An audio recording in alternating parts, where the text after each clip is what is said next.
All right, so here we are. You know, everything that you work for in the off season that you point towards, we're here. And I think we've had a really good couple of weeks of practice, you know, getting the guys going again. Right after the Alabama game was hard with finals and a lot of things they had on their plate. But last week, I thought we had a good week of practice, and we've continued that. Once we got down here, we're excited about the opportunity being one of 4 teams left that have a chance to play for a national championship. And I'm confident we'll be ready to go.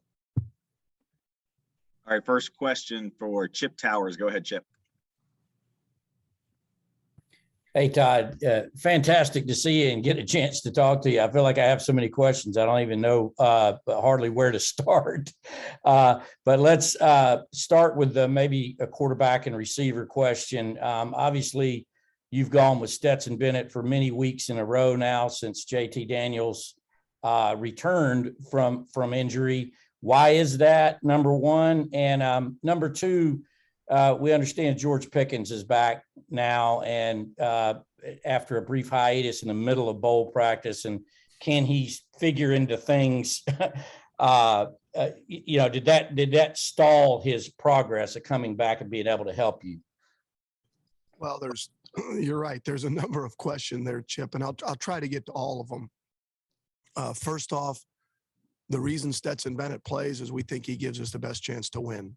Without getting into too much detail, we think he gives us the best chance to win, and that's really the end of that question. You know, we anticipate all of the players that we had, you know, against Alabama to be ready to play, that including George Pickens. You know, George has done a fantastic job of working to get back, to give himself a chance to play at the back end of this season. I mean, when I think back to the spring, when he injured his knee and thinking, wow, you know, what a disappointment for him and his development and for us. But he has done a fantastic job of trying to get back. There are going to be some things that he's continued to work through. Trust in the knee, obviously reps. He's still a young player. I mean, when you think about, you know, playing, you know, as a freshman, and then we didn't have any spring ball. So he's basically missed the last 2 springs when you think about a young player's development. And then he missed a couple of games the year before. So he's still a young developing player, and we're still trying to work him in and to make sure that he can help us, you know, offensively and most importantly, help us win with what he can do at this point. But he's done a great job, Chip, of getting back and helping this team. Okay, next question's for Did I miss Seth one? Emerson. Did I miss one? Chip, I'm sorry if I didn't get all of them. I'm sorry. All right, next question for Seth Emerson. Go ahead, Seth.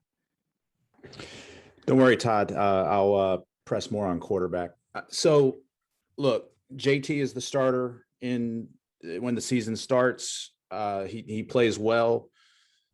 When he gets hurt twice, Stetson then becomes basically at this point the permanent starter, even though JT apparently is healthy. I think the question a lot of fans have, a lot of people like me also have, is basically what changed. I mean, you guys did know what Stetson brought to the table, and you knew what JT brought to the table. So what did change to make Stetson the starter? Well, probably not a lot in terms of our confidence of both players. I think that's probably the best way to put it. You know, I think Stetson, at times, I'm talking about me, have probably undervalued his skill set. You know, we've tried to elevate guys that have talent on our roster, and we do that at every position. And some guys just combat that and fight and scratch and continue to play well and try to prove you wrong. And that's what Stetson Bennett did. And it wasn't really anything JT did. It was more along the lines of what Stetson did that we thought gave us the best chance to win. His ability, his mobility, his ability, those things in the run game and in the pass game when things break down, we believe give us the best chance to win. It's really nothing that JT did. And it just happened where Stetson got an opportunity, took advantage of that opportunity. We continued to win. It never really ended up flipping the other way. I can't say that because they're really talented players. Carson Beck's a talented player. Brock Vandergrift's a talented player. Sometimes opportunity leads to, things that end up going in your direction. I don't know if I said that exactly right, but it never went back the other way where JT got a chance to get in there. And so it's just the way it is, and we believe that he gives us the best chance to win in a couple of those things of what I've said. And next question for Ralph Russo. Go ahead, Ralph.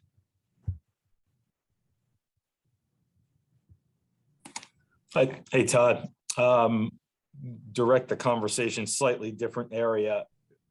With your time in the NFL, the tight end position has exploded. I mean, there's always been good tight ends. You and I are old guys who go back to the Kellen Winslow days. Like, we remember great tight ends, but the position really has exploded in recent years.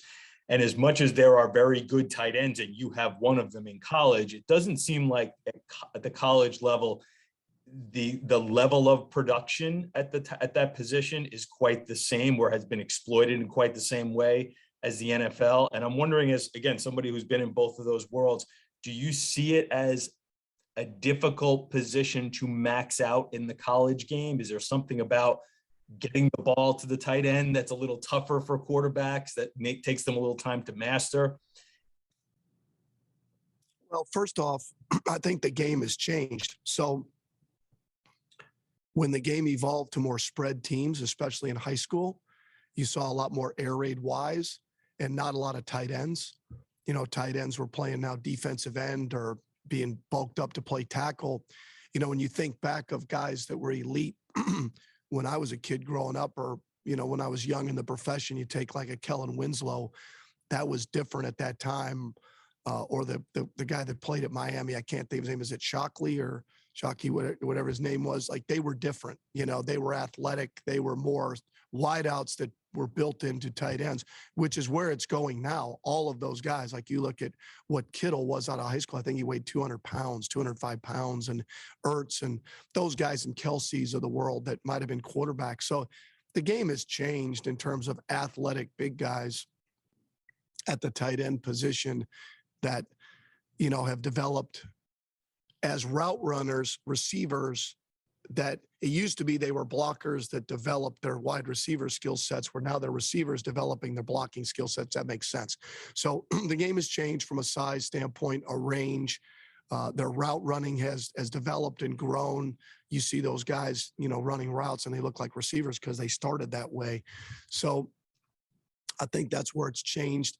And I think the more you're a spread team and the more you max protect, you see certain teams, it's hard to get the tight end involved if you're a max protect team because they're involved in protection. So the ability to utilize those guys in the route running, and if you're chipping them, if you chip them in protection, it also doesn't allow them to get into their routes. So you have to be able to protect.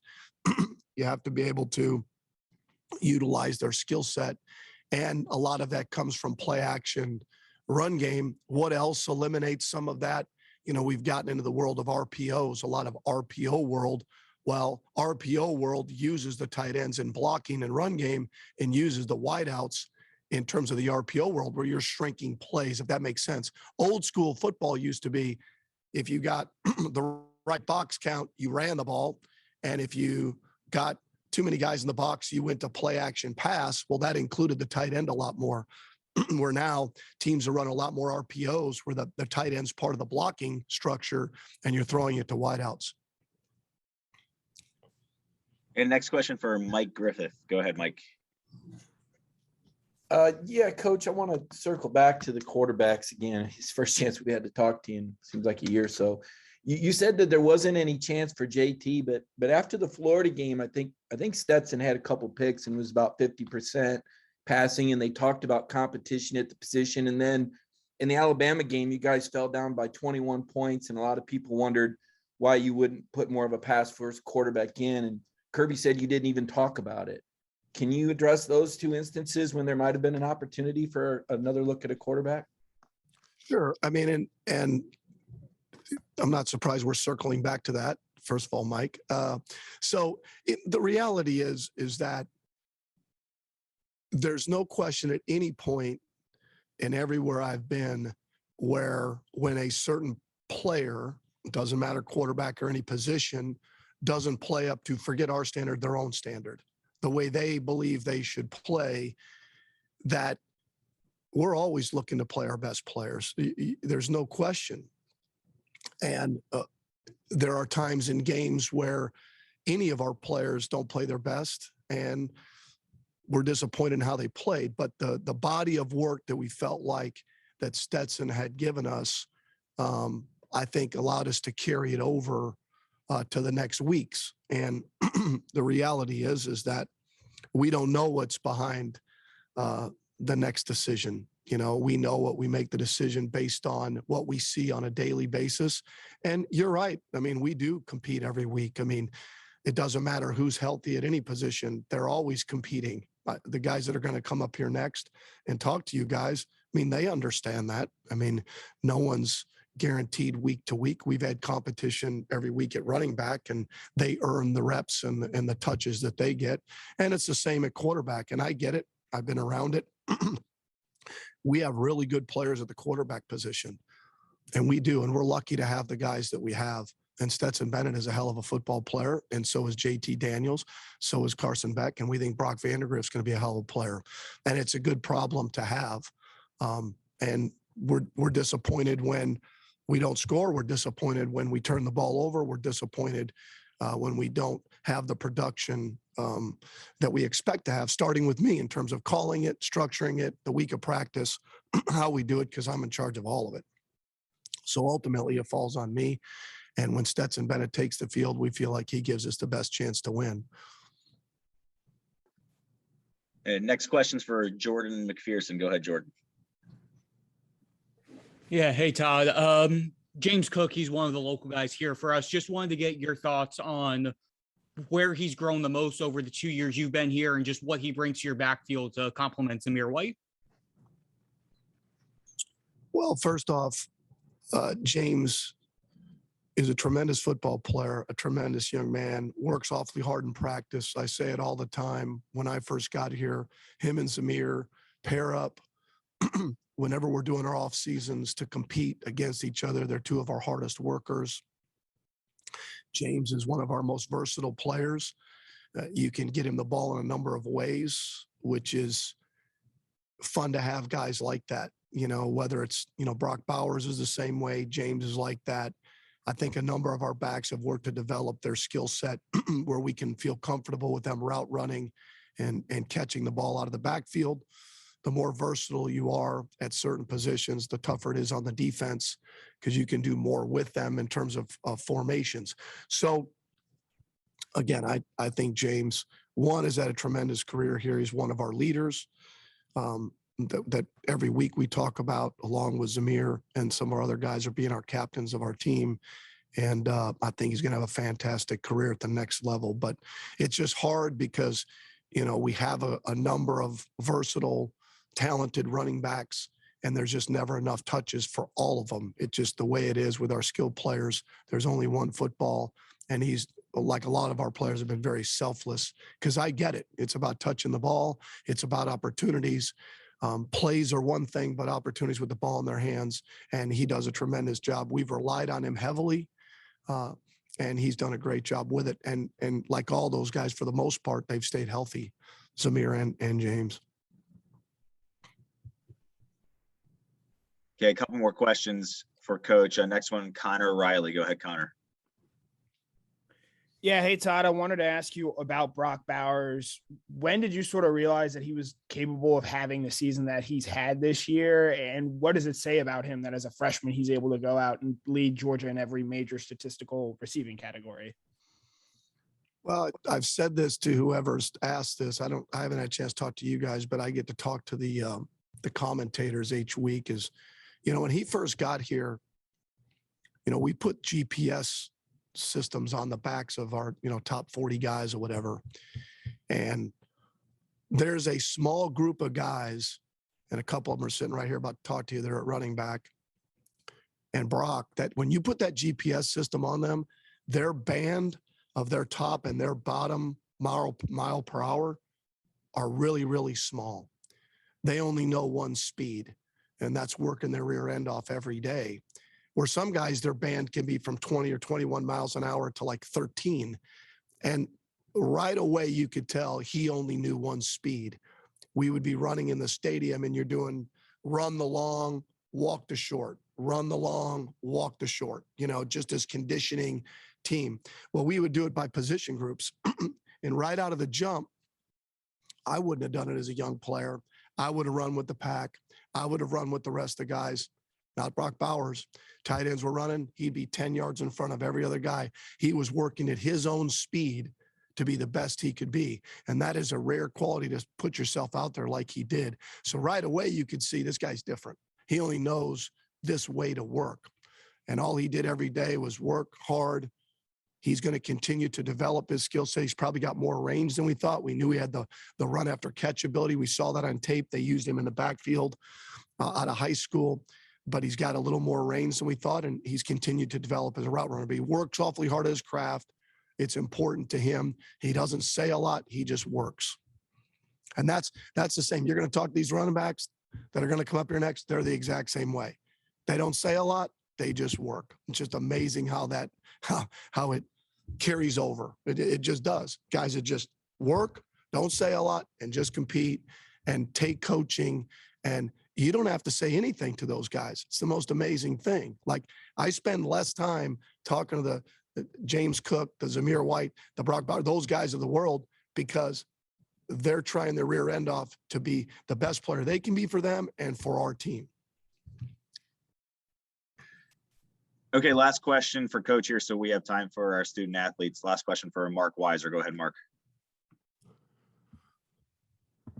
Hey, Todd, want to ask you, what does Stetson need to do to kind of help lead you guys in these next two games to the national title in terms of his performance, and how much JT missing a week of practice impacts what he can bring? And last, as part of this multi-part question, with Michigan, what they bring off the edge, is this a game in particular where Stetson's mobility is even more important? Okay, first question was what Stetson needs to do to lead his national championship. Okay, first off, do what he continues to do. Obviously, we can't turn the ball over. I don't care who you are. That isn't a Stetson problem. That's a national problem. When you turn the ball over, you don't give yourself a chance to win. So those are things that we always address. It doesn't matter who that is, whether it's JT's a quarterback or Jameis Winston or whoever I've been around. And so those are the things. But if you look at the plays that he's made national championship plays. He has.